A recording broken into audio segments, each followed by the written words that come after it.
welcome everybody to the next episode of CISO Talks. And with us today, we've got Chris Lehman, who has been in the tech industry for 25 plus years, running lots of different and leading sales organizations, and is now the CEO of Safeguard Cyber. So welcome, Chris.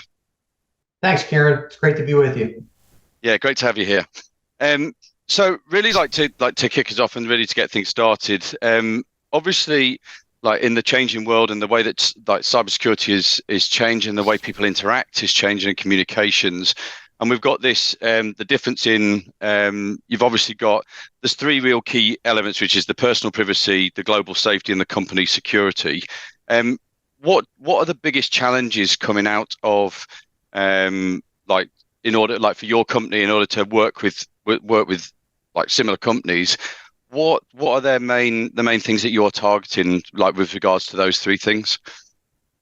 Yeah, well, so let me take a step back and just try and frame up the challenge and the problem that we see corporations and enterprises facing today, and then happy to get into those three areas. So, we live at this intersection of what we think are some of the biggest trends, truths, and threats that exist for corporations today. And Safeguard Cyber was founded on this belief that, number one, human beings are the most vulnerable part of any cybersecurity strategy. It doesn't matter how much training we do, no matter how much awareness we create, and that's really, really important. But the reality is the human eye just can't detect a lot of the more sophisticated and modern attacks that are being levied against them today. So number one, we start with this belief that humans are vulnerable, right? Number two, it's the fact that the way we communicate in business has changed dramatically over the last decade, and really since smartphones became really popular. We now live in a cloud workplace, and a part of the cloud workplace means communicating with your fellow colleagues, your customers, your prospects in new and different ways. It's no longer just about email, right? We know that 45%, the data shows that 45% of all business communication now takes place outside of email. It's collaboration channels like Slack and Teams. It's messaging apps like WhatsApp and Telegram. It's social channels like LinkedIn. And the problem is that security teams are woefully behind when it comes to getting visibility into those channels and securing those channels. And then the last piece is that, attackers are constantly evolving the techniques that they use to target an individual, right, or a corporation. And the existing security stack, by and large, does not have the ability to detect social engineering attacks, or what we call language-based attacks.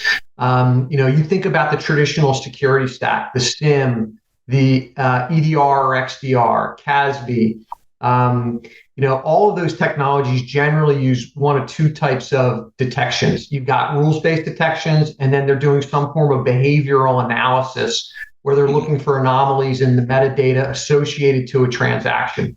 What none of them are designed to do is look inside and actually analyze the conversation that's occurring in these channels to detect things like impersonation, deception, urgency, an attempt to gather information or intelligence. And because they do not have the ability to detect those threats, these language-based attacks, these social engineering attacks go undetected.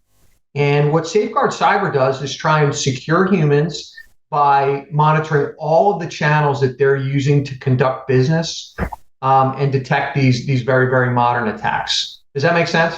Yeah, absolutely. I think like what you're saying is, it like even when I think about it for myself in terms of when I communicate, it's through WhatsApp, it's through Slack, it's not like the traditional method of sending an email back and forth anymore. So that really rings true in terms of that. And I suppose that's going to be an ever evolving issue, isn't it? As we find more and more ways to do that, in order to communicate. Absolutely. That's why we believe this is a trend that is not going to slow down. It's just going to increase. I shared the 45% of all communications happening outside of email statistic. That's growing at about 20% a year. That's the pace at which we're seeing the adoption of these alternative channels. And, security teams, and technology teams in general are looking for ways to partner with with the business inside of their corporation. They don't want to always have to say no to their business partners. And we see over and over and over again situations where security teams are forcing the business to turn off certain capabilities, like sharing files, right? Or they're saying, no, you're not allowed to communicate with external partners on a channel like Slack. And that really inhibits the business's ability to innovate, be agile, and engage with customers, partners, where they want to be engaged. So we view it as a really big problem. And again, securing emails is obviously very, very important, but we believe that this is a multi-channel problem that organizations need to address. And you touched on one of the very common concerns that we receive. You touched on earlier, Kieran, when you mentioned personal privacy. How do you strike a balance between maintaining the employee's right to privacy, but at the same time securing the corporation? And this is a really tricky balance. And there's a spectrum in terms of the way that organizations are handling this. If you've been following the news recently, there's been a lot of very, very high profile fines that have been levied by regulatory organizations over bankers' use of these alternative communication channels. The SEC, the Security Exchange Commission here in the U.S., last year handed out over $1.1 billion in fines because of their bankers' use of alternative communication channels like WhatsApp. And the banks aren't monitoring these channels. And, in that particular instance, my takeaway from that is that, number one, obviously, employees are using these channels.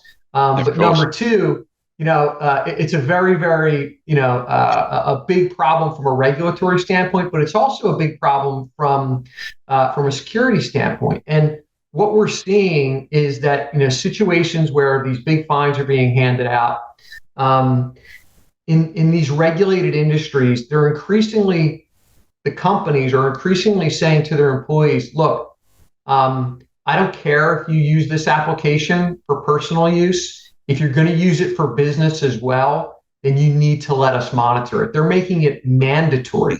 In some cases, they're handing out and distributing company-issued devices and phones, but that's really the wrong way to solve the problem, candidly. Nobody wants to carry around multiple devices, and the employees are going to continue to use their personal devices for work purposes.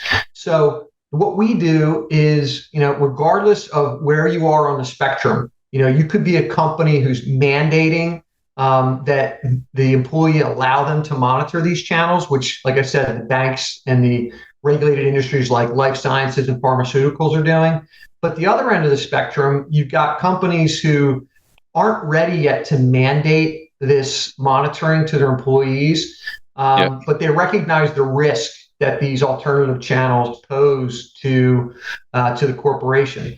And what we do is we basically have the ability to basically obfuscate and not provide access to the actual conversation that the employee is having on the channel, but we still detect if there's a threat or an attack that's going on. And we can then notify the employee, and if the employee permits it, notify the corporation that there's an attack underway.